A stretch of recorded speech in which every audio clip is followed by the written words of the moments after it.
Oh, okay. Um, Hi, and welcome back.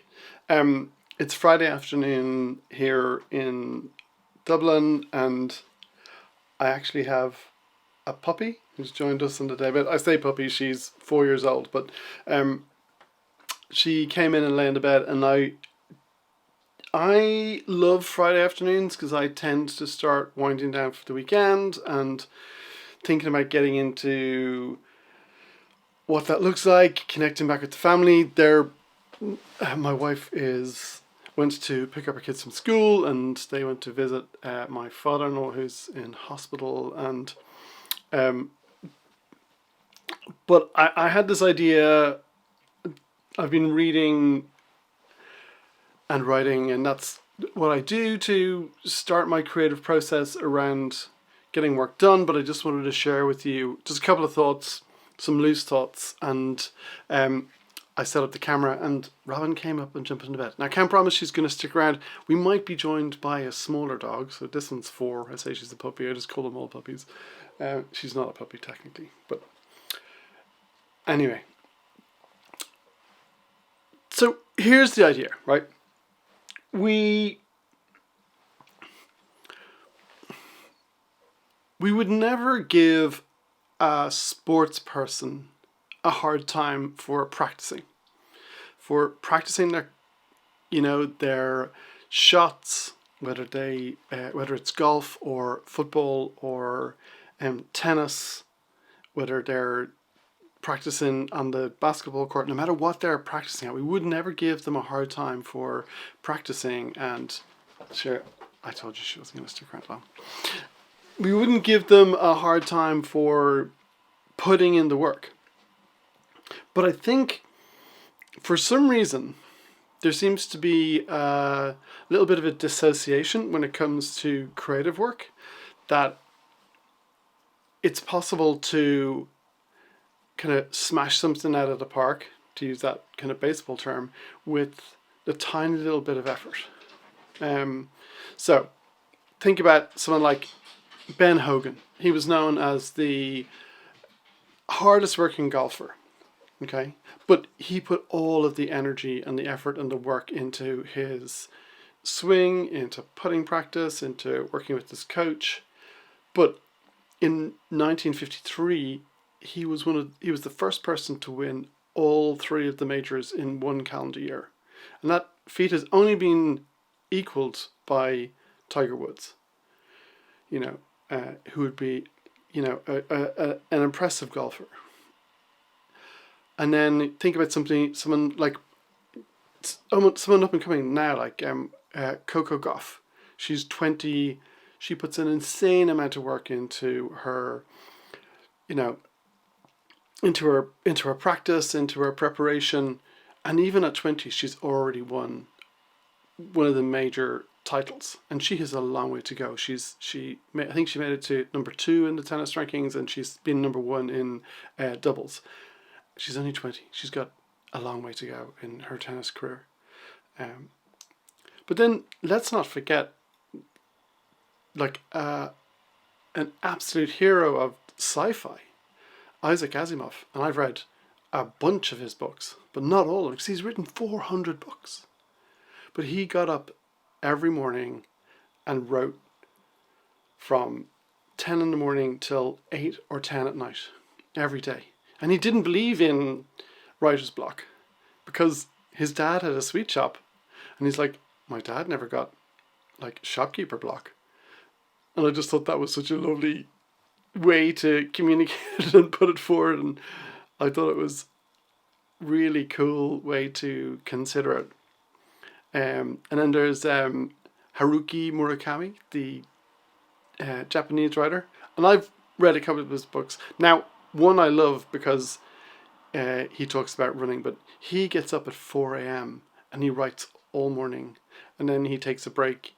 He goes for a 10k run or a 1500 meter swim, and he listens to music and reads and eats and chills and goes to bed at 9 o'clock at night. And that's his routine when he's writing. I don't think it's always his routine, but it's his routine when he's writing.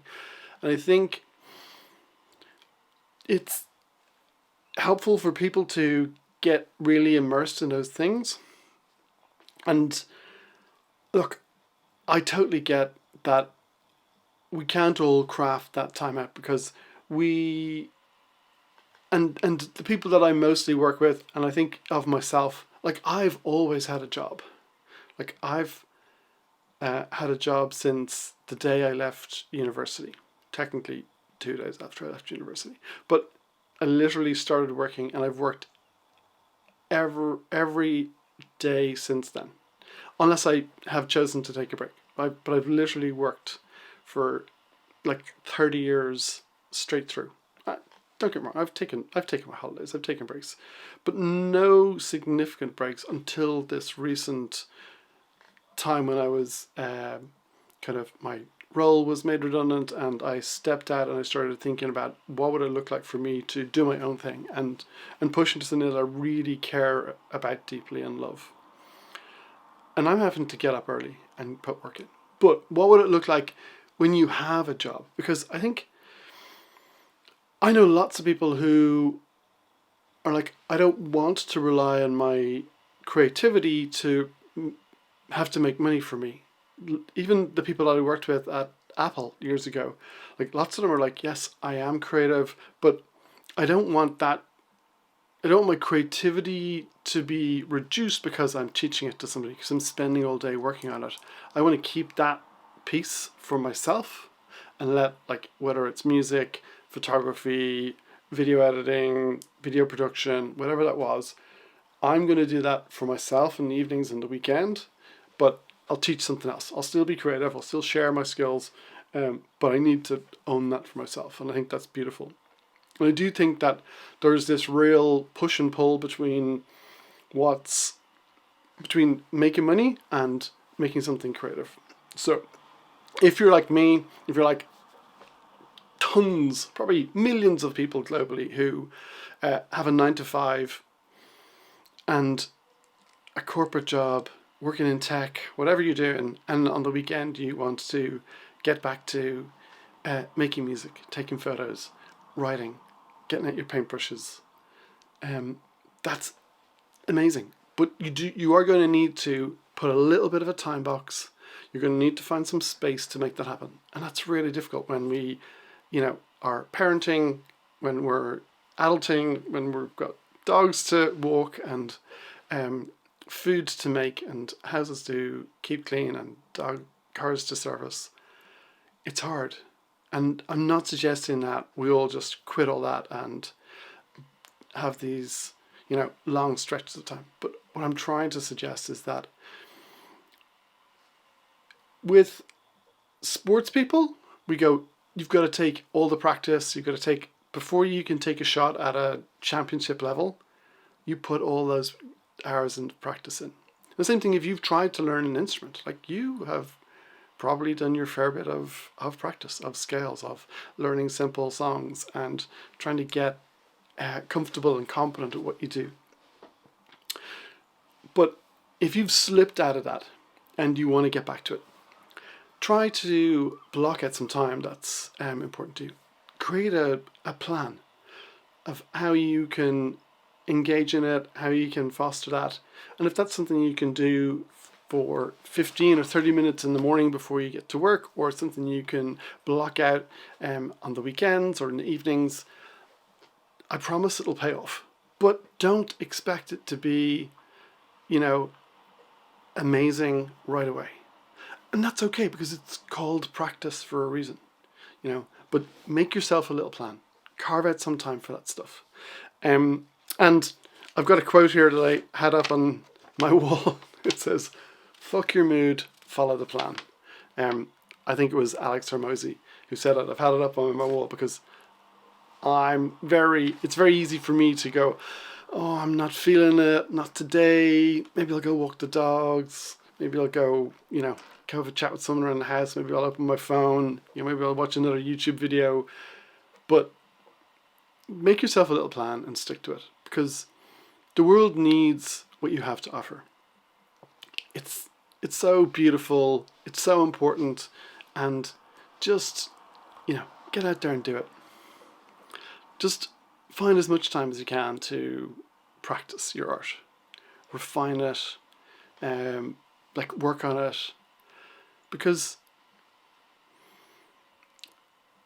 it may never be perfect. And you know what? Perfect is an illusion. Perfect's for manufacturing. It's for the tiny tolerances that aerospace, insist on for keeping us all safe and keeping planes flying in the air. But we actually need your input, because it's beautiful, because it's you, and it's imperfect because it's you. But it's infused with your DNA, and it's infused with your authenticity, and it's infused with your taste.